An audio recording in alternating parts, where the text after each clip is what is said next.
Welcome to Oil for the Journey. My name's Trisha and I'm your journey reader for today.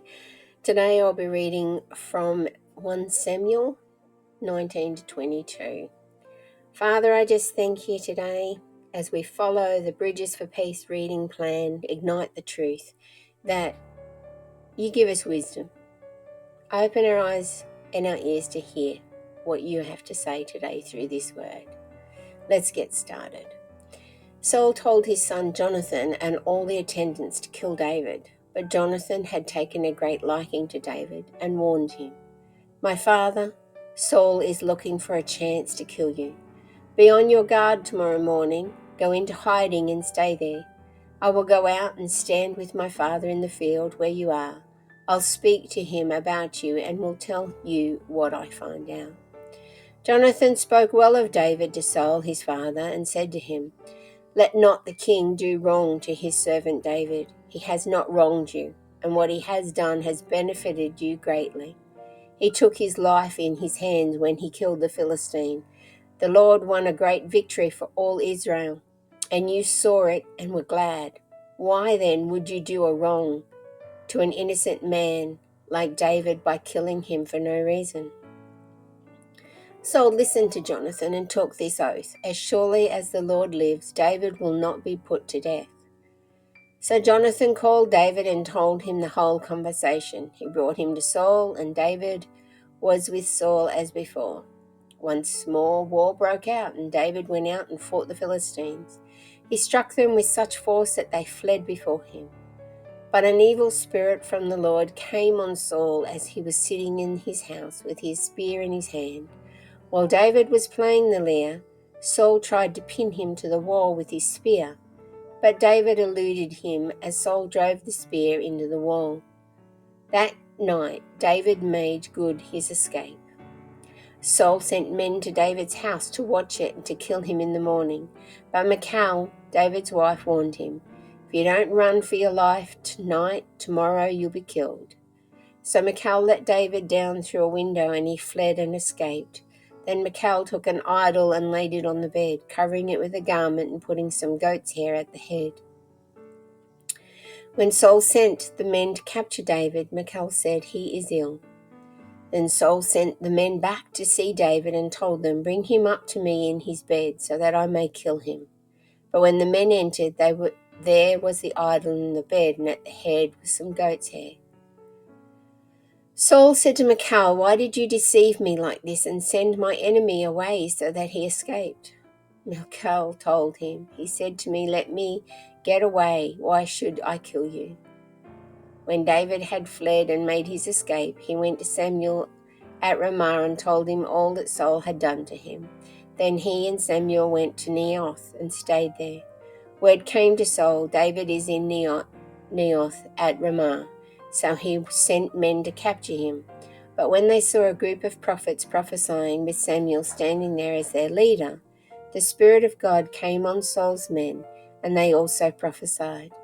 Saul was told about it, and he sent more men, and they prophesied too. Saul sent men a third time, and they also prophesied. Finally, he himself left for Ramah and went to the great cistern at Seku, and he asked, "Where are Samuel and David?" "Over in Naioth at Ramah," they said.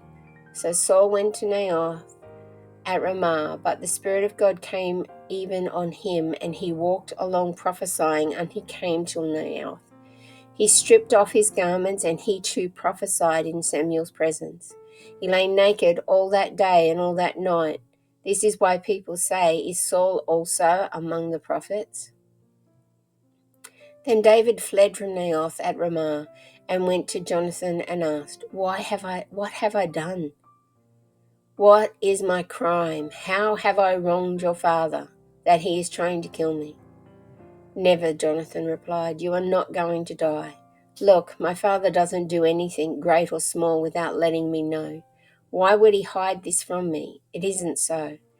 But David took an oath and said, "Your father knows very well that I have found favor in your eyes, and he has said to himself, 'Jonathan must not know this, or he will be grieved.' Yet as surely as the Lord lives and as you live, there is only a step between me and death." Jonathan said to David, "Whatever you want me to do, I'll do for you."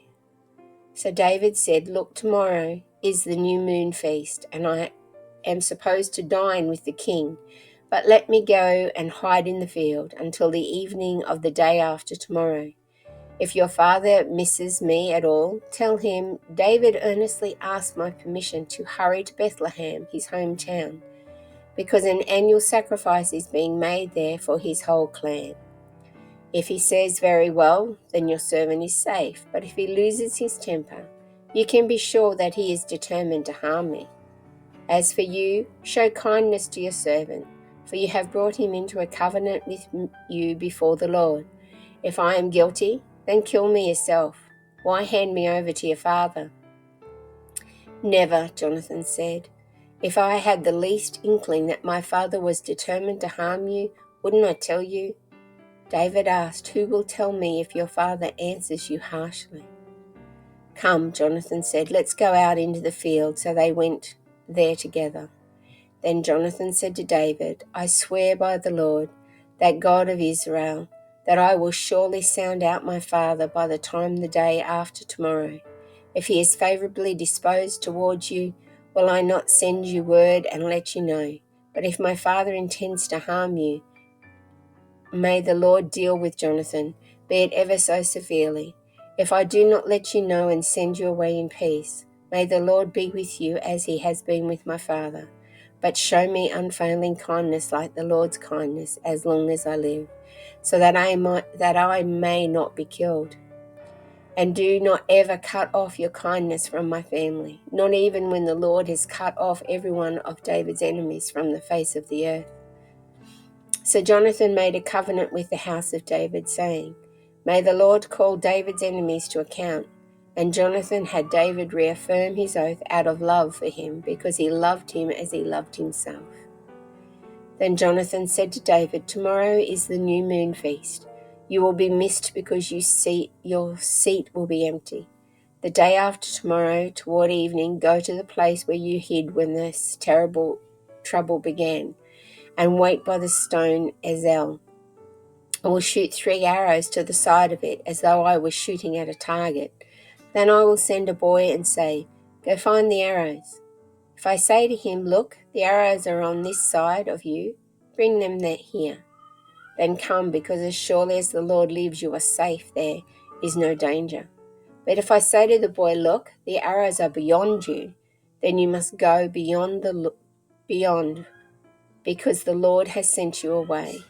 And about the matter you and I discussed, remember the Lord is witness between you and me forever." So David hid in the field, and when the new moon feast came, the king sat down to eat. He sat in his customary place by the wall, opposite Jonathan, and Abner sat next to Saul. But David's place was empty.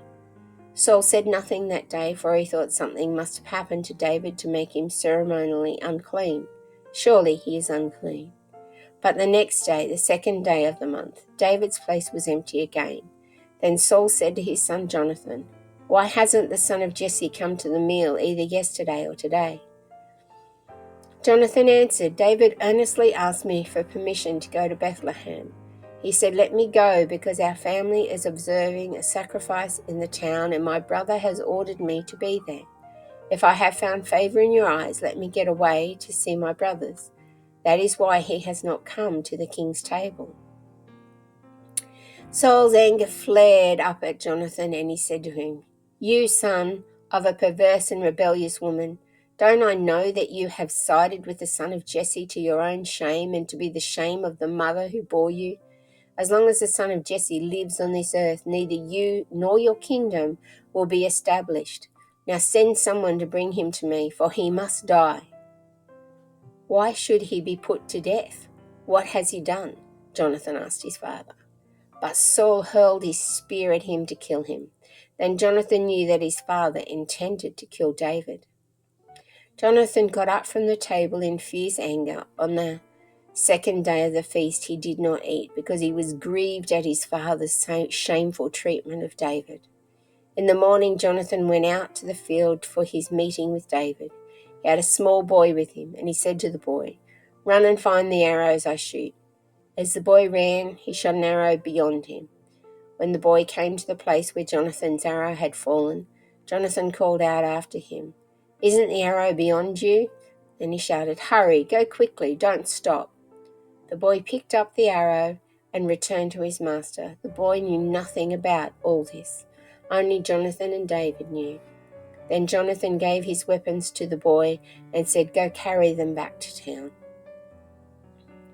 After the boy had gone, David got up from the south side of the stone and bowed down before Jonathan 3 times, with his face to the ground. Then they kissed each other and wept together, but David wept the most. Jonathan said to David, "Go in peace, for we have sworn friendship with each other in the name of the Lord, saying, 'The Lord is witness between you and me, and between your descendants and my descendants forever.'" Then David left, and Jonathan went back to the town. David went to Nob and to Ahimelech the priest. Ahimelech trembled when he met him and asked, "Why are you alone? Why is no one with you?" David answered Ahimelech the priest, "The king sent me on a mission and said to me, 'No one is to know anything about the mission I am sending you on. As for my men, I have told them to meet me at a certain place. Now then, what do you have on hand? Give me 5 loaves of bread or whatever you can find." But the priest answered David, "I don't have any ordinary bread on hand. However, there is some consecrated bread here, provided the men have kept themselves from women." David replied, "Indeed, women have been kept from us, as usual, whenever I set out. The men's bodies are holy, even on missions that are not holy. How much more so today?" So the priest gave him the consecrated bread, since there was no bread there except the bread of the presence that had been removed from before the Lord and replaced by hot bread on the day it was taken away. Now one of Saul's servants was there that day, detained before the Lord. He was Doeg the Edomite, Saul's chief shepherd. David asked Ahimelech, "Don't you have a spear or a sword here?" "I haven't brought my sword or any other weapon because the king's mission was urgent." The priest replied, "The sword of Goliath the Philistine, whom you killed in the valley of Elah, is here. It is wrapped in a cloth behind the ephod. If you want it, take it. There is no sword here but that one." David said, "There is none like it. Give it to me." That day David fled from Saul and went to Achish, king of Gath. But the servants of Achish said to him, "Isn't this David, the king of the land? Isn't he the one they sing about in their dances? Saul has slain the thousands, but David his tens of thousands." David took these words to heart and was very much afraid of Achish, king of Gath.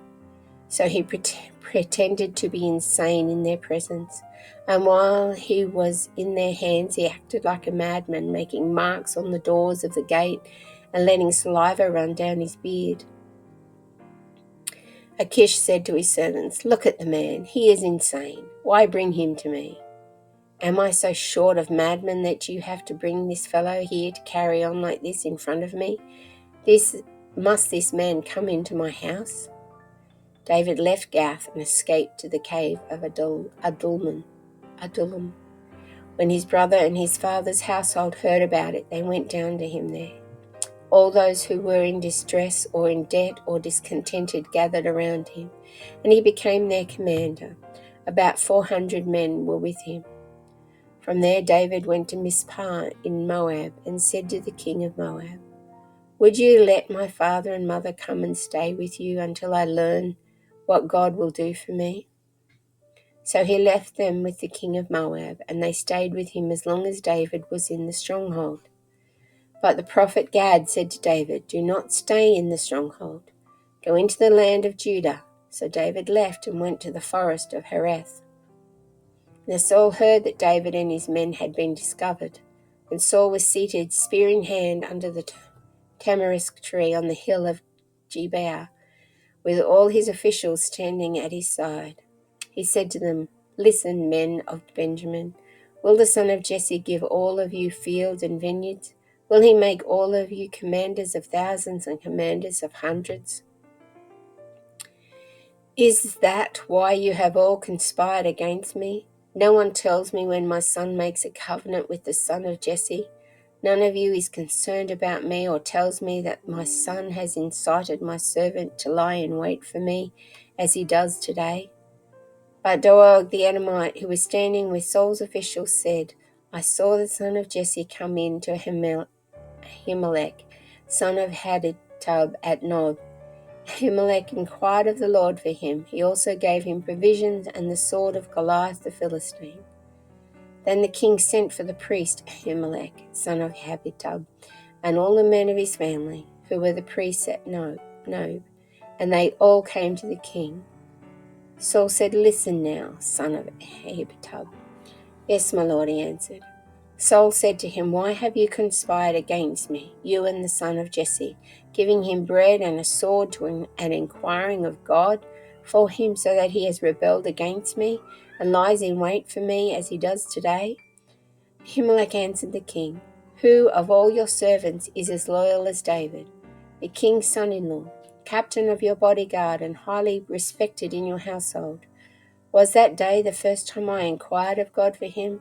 Of course not. Let not the king accuse your servant of any of his father's family, for your servant knows nothing at all about this whole affair. But the king said, You will surely die, Ahimelech, you and your whole family.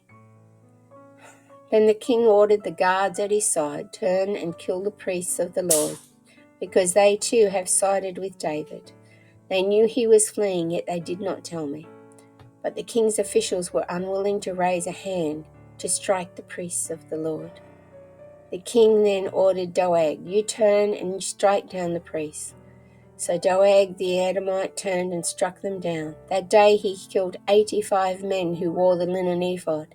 He also put to the sword Nob, the town of the priests, with his men and women, its children and infants, and its cattle and donkeys and sheep. But one son of Ahimelech, son of Ahitub, named Abithiar, escaped and fled to join David.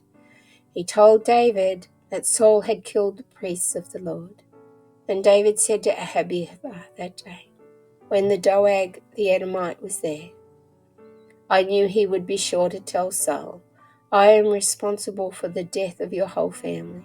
Stay with me and don't be afraid. The man who wants to kill you is trying to kill me too. You will be safe with me. Lord, thank you. Thank you for your word today. Thank you for being with us and never leaving nor forsaking us. Just pray that you just bless, like you blessed David, each and every person listening today. Lord, your will and your purpose and your plan, like it was for David, is upon each person. Help us to see that, to inquire of you, Lord God, to inquire of you. Just thank you.